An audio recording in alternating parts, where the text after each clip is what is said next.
ఓం సాయిరామ్. నమస్కారం అందరికీ. మనం ప్రతిరోజు నేను అని చెప్పుకుంటాం. కానీ ఆ నేను ఎవరు? ఈ కనిపించే శరీరమేనా? లేక ఈ శరీరంలో నివసించే ఆత్మనా? మన వేదశాస్త్ర ప్రకారం జీవుడు తన కర్మలను 3 శరీరాల ద్వారా అనుభవిస్తాడు. అవి స్థూల శరీరం, సూక్ష్మ శరీరం, కారణ శరీరం. ఈరోజు మొదటి భాగంలో స్థూల శరీరం గురించి తెలుసుకుందాం. ఈ వీడియోని చివరి వరకు చూడండి, ఎందుకంటే మన జీవితాన్ని కొత్త కోణంలో అర్థం చేసుకునే ఒక గొప్ప సత్యం ఇందులో దాగి ఉంది.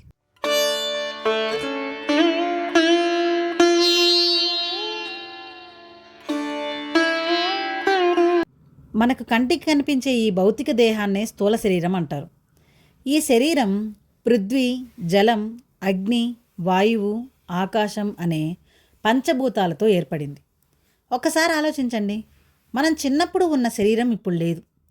ప్రతి కొన్ని సంవత్సరాలకు శరీరంలో కణాలు మారిపోతాయి. చిన్నపిల్ల శరీరం యవ్వన శరీరం అవుతుంది, తర్వాత వృద్ధాప్యానికి చేరుతుంది. అయితే ఒక విషయం మాత్రం మారలేదు.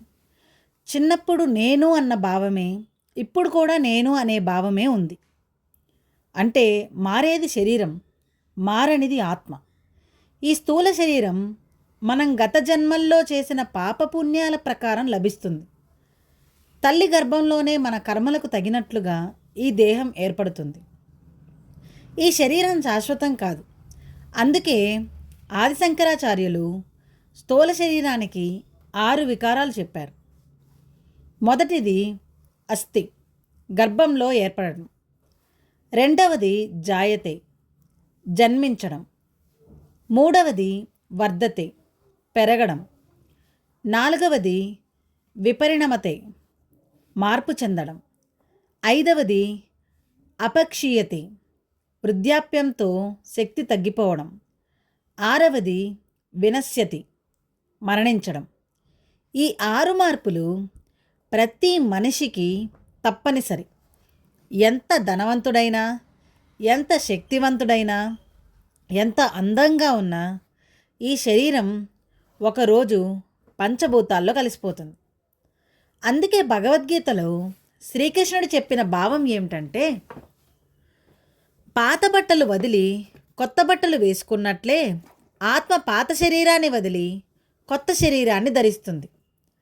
అందువల్ల శరీరాన్ని ప్రేమించాలి, దానిని ఆరోగ్యంగా ఉంచుకోవాలి.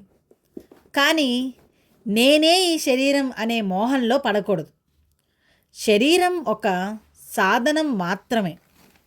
ఈ శరీరం ద్వారా సత్కర్మలు చేస్తే జీవితం పవిత్రమవుతుంది.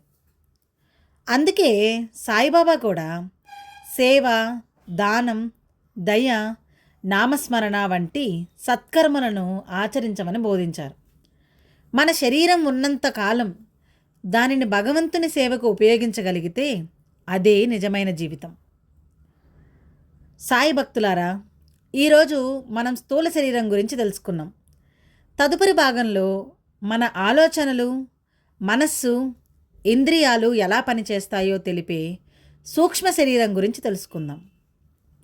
ఈ వీడియో మీకు నచ్చినట్లయితే లైక్ చేయండి, మీ కుటుంబ సభ్యులతో పంచుకోండి. ఇంకా ఇలాంటి ఆధ్యాత్మిక విషయాల కోసం సాయిరామ్ డైరీస్ ఛానల్ని సబ్స్క్రైబ్ చేసుకోండి. ఓం సాయిరామ్. ఓం శ్రీ సచ్చిదానంద సద్గురు సాయినాథ్ మహారాజ్ కీ జై.